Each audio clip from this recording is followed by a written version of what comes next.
नमस्कार। आप सभी का स्वागत है हमारे चैनल MHRD टीचर में। मेरा नाम है अनुपम तिवारी। मैं अभी वर्तमान में MP में प्राइमरी टीचर हूँ। तो इस वीडियो में हम बात करेंगे कि वर्ग 2 की तैयारी में जो फिजिक्स और केमिस्ट्री आनी है तो उसकी तैयारी के लिए कोई एक पर्टिकुलर बुक हो जिससे हम उसकी तैयारी कर सकें। देखो, जो सिलेबस है हमारे हिसाब से, जो हमारे पास सिलेबस रखा हुआ है उसमें बहुत ज़्यादा फिजिक्स दी हुई है, लगभग पूरी फिजिक्स आ जाती है। और हम 11वीं इतना दिया हुआ सिलेबस बहुत ज़्यादा आप लोगों ने देख लिया होगा, क्योंकि मैं भी तैयारी कर रहा हूँ, मुझे पेपर देना है। तो मैंने जो फिजिक्स के और केमिस्ट्री के जो भाग छांटे हैं तो उनमें से अभी देखो, हमने इसमें एक बुक है मेरे पास में, इसका हम रिव्यू करेंगे कि महेश कुमार बर्णवाल की एक बुक है भौतिक एवं रसायन। इसमें 6 से 12 तक की NCERT को कवर किया गया है, मेन पॉइंट दिए हुए हैं। देखो, जब हम NCERT पढ़ते हैं तो मैं भी किताबें ले आया था अपने संकुल से, तो बहुत ज़्यादा हो जाती हैं, इतनी ज़्यादा हो जाती हैं। अगर इतनी ज़्यादा किताबें हम पढ़ने बैठते हैं तो हम छाँट ही नहीं पाते हैं उसमें से कि हमको पढ़ना क्या है, क्या ज़रूरी है, क्या ज़रूरी नहीं है, समझ ही नहीं आता है। और भाषा भी ऐसी लिखी रहती है कि उसको समझने में दिक्कत होती है, और सार निकाल पता नहीं चलता कि जो मुख्य पॉइंट है वो कहीं छूट ना गया हो। तो इसलिए एक हम बुक हमने पहले मंगाई थी, इसको हमने पहले पढ़ा भी था। एक हमने और पेपर दिया था, उसके लिए हमने मंगाई थी। तो उसमें फिजिक्स केमिस्ट्री आनी थी, तो फिजिक्स केमिस्ट्री के लिए ही ये हमने लिखा है इसमें। तो इसका जो हमने सिलेबस है उसके जो मुख्य मुख्य टॉपिक हैं वो इसमें कवर किए हुए हैं। जो कुछ टॉपिक ऐसे होते हैं जो नहीं हो पाते हैं, उतने अच्छे से नहीं दिए हुए हैं, क्योंकि इसमें केवल मुख्य बिंदुओं को टच किया गया है, बहुत डिटेल में नहीं बताया गया है। अगर जैसे आपको कोई टॉपिक डिटेल में जानना है, समझ में नहीं आता है, तो उसके लिए आप NCERT का सहारा ले सकते हैं। लेकिन आपके पास एक ऐसी बुक तो होनी चाहिए पर्टिकुलर कि जिससे आप उसकी एक ओवरव्यू, उसकी छवि अपने दिमाग में बना सकें कि अगर हाँ कि ये होता क्या है उसका बारे में थोड़ा बहुत तो जानते हो। अगर उसमें से बेसिक क्वेश्चन पुटअप हों तो वो आपसे बन सकें।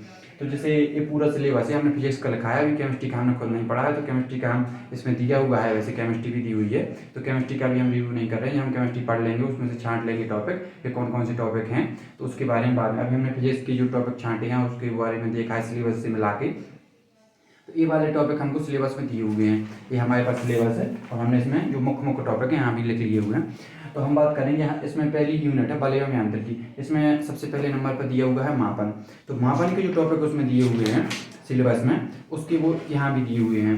इसमें भौतिक राशियों का मापन, मापन की मात्रक पद्धतियाँ, देखो ये दिया हुआ है पूरा इस तरह से है, आपको दिख रहा होगा, ये पूरा दिखा हुआ है इसमें, इस तरह के टॉपिक इसमें लिखे हुए हैं।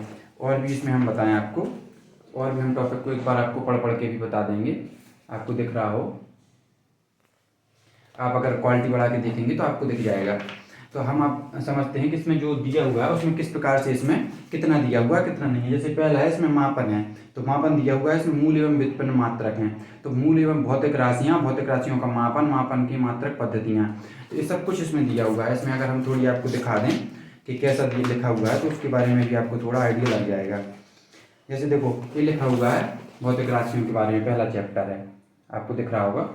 फिर और हम बता दें, इसमें सब कुछ दिया हुआ है, मात्रक दिए हुए हैं, व्युत्पन्न मात्रक दिए हुए हैं, मापन की पद्धतियाँ दी हुई हैं, मूल राशियाँ दी हुई हैं, उनकी ऐसा ही परिभाषा दी हुई है, आपको दिख रहा होगा, बहुत अच्छे से देख सकते हैं आप, सब कुछ दिया हुआ है।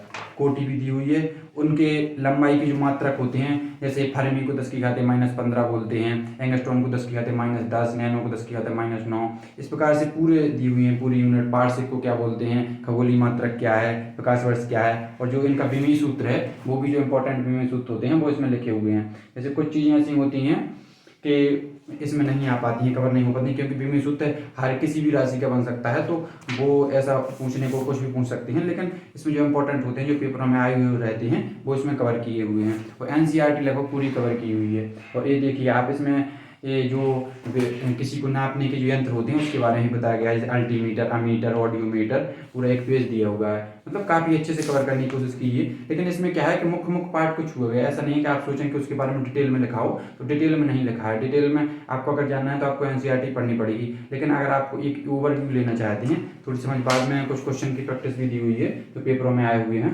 उनके बारे में बताया गया है। इस प्रकार इसमें कवर किया हुआ है। और भी हम समझ सकते हैं, जैसे सार्थक अंक है, तो इसको हम एग्जाम्पल से समझते हैं। सार्थक अंक है, सार्थक अंक इसमें लिखा हुआ है, तो बहुत ही थोड़ा सा लिख के इन्होंने छोड़ दिया है सार्थक अंक के बारे में, ज़्यादा डिटेल में इसमें नहीं गए हैं, तो समझ में नहीं आता। जैसे इसमें लिखा हुआ है, किसी राशि के मापन ऐसे अंक जो मापन यंत्र की यथार्थता के अंतर्गत उस राशि के मान को व्यक्त करते हैं, सार्थक अंक कहलाते हैं।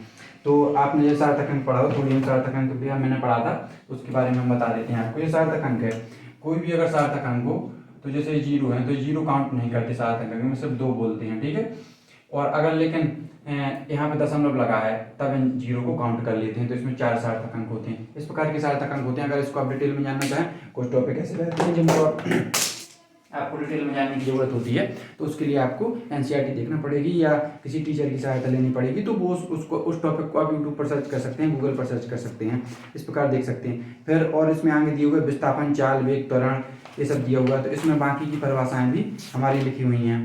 गति एवं बल सब कुछ बताया, घूर्णन गति भी है, दोलन एवं कंपन, क्षैतिज परास, न्यूटन की गति के नियम, उनके समीकरण भी दिए हुए हैं, सब कुछ इसमें दिया हुआ है। अगर हम आपको दिखाएं तो आपको दिख रहा होगा क्या हुआ है, इसमें लिखा हुआ है। तो आप इसका एक किताब आप मंगा सकते हैं पढ़ने के लिए। बलागुण क्या है, स्थितिक घर्षण क्या है, घर्षण भी इसमें देखो, घर्षण है तो घर्षण के बारे में बताया गया है इसमें। स्थितिक घर्षण है, सीमांत घर्षण है, तो घर्षण के लाभ क्या होते हैं, हानि क्या होती हैं, सब कुछ इसमें दिया हुआ है। अब संतुलन भी है, संतुलन इसमें नहीं है। कार्य ऊर्जा और शक्ति है, तो कार्य ऊर्जा के बारे में भी इसमें बताया गया है। कार्य ऊर्जा की दूसरी यूनिट है, सेकंड यूनिट, कार्य ऊर्जा एवं शक्ति, इस यूनिट को आप देख सकते हैं। अगर इसके टॉपिक की बात करें, जो इसके मुख्य पॉइंट हैं, तो कौन कौन से मुख्य पॉइंट इसमें कवर किए हुए हैं, तो उसके बारे में हम बात कर लेते हैं। जैसे देखो, आपको दिख रहा होगा, इनको आप देख सकते हैं। अगर आपको ना दिख रहा हो तो हम इसको बोल के सुना देते हैं। जैसे कार्य है, कार्य की गणना, ऊर्जा, गतिज ऊर्जा, स्थितिज ऊर्जा। तो जिसमें ऊर्जाएं हैं तो ऊर्जा में गतिज ऊर्जा, स्थितिज ऊर्जा सब कुछ आ जाती है। ऊर्जा का रूपांतरण, ऊर्जा संरक्षण का नियम, क्योंकि इसमें जो संवेग संरक्षण, इसमें संवेग दिया है, संवेग संरक्षण का नियम भी दिया हुआ है। आप जानते हैं कि संवेग बराबर होता है mv। संवेग संरक्षण का नियम होता है कि mv कांस्टेंट रहता है, कि अगर वेग बढ़ाते हैं तो द्रव्यमान अगर कम हो तो वेग बढ़ जाता है, वेग अगर कम हो तो द्रव्यमान बढ़ जाता है। इस प्रकार का होता है संवेग संरक्षण का नियम, कांस्टेंट रहता है। अगर ये बढ़ाओ तो ये घट जाएगा, ये और ये बढ़ाओ तो ये घट जाएगा, इस प्रकार का होता है। तो इस संवेग संरक्षण इसमें नहीं दिया हुआ है, तो उस टॉपिक को आप अलग से कवर कर सकते हैं। इसे कुछ प्रकार के टॉपिक छूट जाते हैं। जो गुरुत्वाकर्षण है, तो सार्वत्रिक गुरुत्वाकर्षण नियतांक क्या होता है, सबके बारे में दिया हुआ है।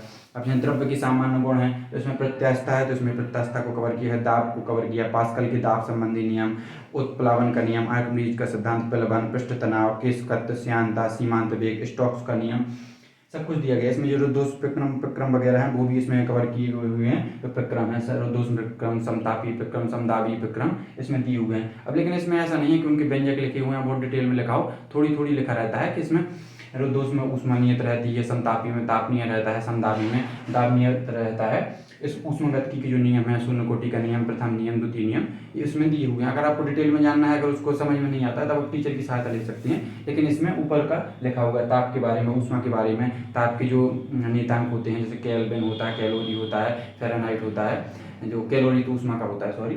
तो इस प्रकार के उसमें मात्रक वगैरह भी लिखे हुए हैं, बर्नौली। अब इसमें बात करें जो तरंग दैर्घ्य वगैरह, ध्वनि तरंग हैं, तरंग दैर्घ्य डापलर प्रभाव ध्वनि का होता है कि अगर पास ध्वनि कोई ध्वनि जिससे निकल रही हो, किस पार्टिकल से, वो अगर पास या दूर जाती है तो उसका हमारे कानों पर क्या प्रभाव पड़ता है, कितनी सुनाई देती है, उसका डापलर प्रभाव होता है। तो वो भी इसमें दिया हुआ है।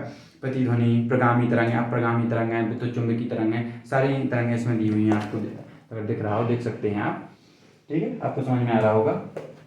तो ये ध्वनि तरंग, डापलर प्रभाव, इस प्रकार का। दर्पण भी है, लेंस भी है, प्रकाश की घटना है, जो प्रकाश की घटना होते हैं, परावर्तन, अपवर्तन, विवर्तन और क्या बोलते हैं, विक्षेपण, सारी घटनाएं इसमें, पूर्णांतिक परावर्तन, सारी घटनाएं इसमें कवर करी हुई हैं प्रकाश की में। उत्तल दर्पण, अवतल दर्पण, लेंस के प्रकार, दूरदृष्टि दोष, प्रिज्म भी है, इंद्रधनुष भी है। अब जैसे विद्युत धारा की बात करें, आवेश भी इसमें दिया, आवेश, चालक, अचालक, कुचालक, विद्युत प्रवाह, धारिता, ओम का नियम, विद्युत शक्ति, विद्युत फ्लक्स, गॉस का नियम, आपको देख सकते हैं, आपको समझ में आ रहा होगा। सब कुछ को कवर करने की कोशिश की हुई है, उतने ज़्यादा डिटेल में नहीं है, लेकिन आपको देखो, जैसे हम किसी टॉपिक को बता दें कितना डिटेल में है, कितना दिया हुआ है, आपको समझ में आ जाएगा। फिर अगर आप खरीदना चाहें इस बुक को तो खरीद सकते हैं। एक टॉपिक किसी को हम बता देते हैं, जैसे कितना है इसमें, जैसे ये दिया हुआ है ध्वनि का अपवर्तन और ध्वनि का डापलर प्रभाव। तो इसको आप देख सकते हैं, ध्वनि का डापलर प्रभाव ये दिया हुआ है, यहाँ से लेकर यहाँ तक डापलर प्रभाव के अनुप्रयोग इतना दिया हुआ। अगर आपको इतना आपकी जो बेसिक जानकारी होती है वो बेसिक ही लगभग, जैसा मैथ वालों से पूछ रहे हैं तो बेसिक जानकारी लेंगे, तो उसके हिसाब से अच्छी बुक लग रही है हमको, अच्छी लगी तो हमने सोचा कि इसका रिव्यू दे देना चाहिए। और देखो, जो विद्युत चुम्बकीय तरंगें होती हैं उनकी तरंग दैर्घ्य कितनी होती है, उनके क्या उपयोग हैं। तो परावैगनी तरंगें, दृश्य किरणें, अवरक्त किरणें, लघु रेडियो तरंगें, दीर्घ रेडियो तरंगें, सबके बारे में बताया गया है। विद्युत चुम्बकीय तरंग है तो इसके बारे में बताया गया है। आचार अर्धचालक हैं, डायोड हैं, गेट हैं। अब देखो जो लास्ट वाली यूनिट है इसके बारे में ज़्यादा डिटेल में नहीं इसमें दिया हुआ है, थोड़ी कम है। एलईडी जेनर डायोड, इसमें एलईडी वगैरह और ये डायोड हैं तो, लेकिन पीएन संधि डायोड हैं इसमें कवर किए हुए। अर्धचालक भी हैं। डी ब्रॉगली तरंग है इसमें नहीं है। लेजर भी है इसमें, मतलब कुछ एक आध टॉपिक है इसमें कवर नहीं किया गया है। अब आगे इसमें केमिस्ट्री भी बहुत अच्छे से दी हुई है, तो केमिस्ट्री अभी हमने लेकिन इसमें देखा नहीं है कि क्या कौन से टॉपिक हैं, कौन कौन से टॉपिक नहीं है। ये हम देखेंगे तो उसके बारे में बता देंगे। तो अगर आप एक कोई बुक खरीदना चाहें तो अगर इस प्रकार से एनसीईआरटी आपने देखी होंगी कि 11 की, अगर इस समय आप एनसीईआरटी देखें तो ये हम लेके आए थे, तो पढ़ने से ही डर लग रहा है इतना कैसे पढ़ पाएंगे। लेकिन अगर एक बुक खरीदना चाहें कोई भी तो महेश कुमार वर्णवाल की है। महेश कुमार वर्णवाल की भौतिक एवं रसायन विज्ञान एनसीईआरटी सार 6 to 12 है, सभी प्रतियोगी परीक्षाओं के लिए उपयोगी। ये वाली सीरीज 6 है हमारे पास। आप और अगर नई कोई सीरीज आ गई हो तो वो भी मंगा सकते हैं। 340 रुपये इसमें प्रिंट है, और वैसे कुछ छूट वगैरह के आसपास आपको पास 280 या 290 रुपये की आपको मिल जाएगी। तो आई होप आपको जानकारी पसंद आई होगी। अगर आपको जानकारी पसंद आती है तो हमारे चैनल MHRD टीचर को सब्सक्राइब जरूर कर लें, और इसी प्रकार की और जानकारी के लिए हमारे चैनल से जुड़े रहें और दोस्तों के साथ शेयर कर दें। धन्यवाद।